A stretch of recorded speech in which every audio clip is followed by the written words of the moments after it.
The overall goal of this fractionation protocol is to enrich detergent-insoluble protein aggregates from human postmortem brain tissue.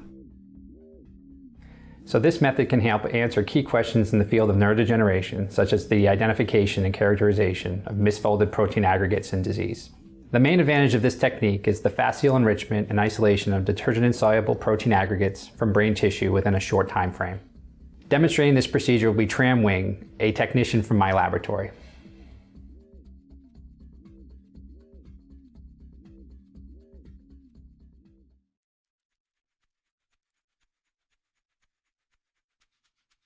Obtain frozen postmortem brain tissue from healthy control and pathologically confirmed AD.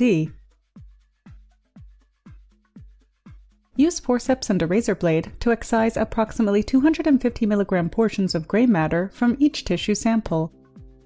Allow the brain segment to thaw for 1 minute. Now dice a piece of tissue into roughly 2 mm cubed pieces as it thaws. Transfer to a 2 ml pre-chilled down homogenizer tube on ice. Remember to avoid white matter and any large blood vessels.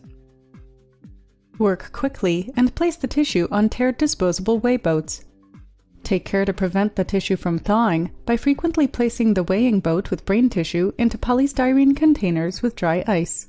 After dissecting and weighing all required pieces of tissue, remove a weigh boat containing a piece of tissue from dry ice. Next, add 5 ml of ice-cold low-salt buffer with protease and phosphatase inhibitor cocktail per gram of tissue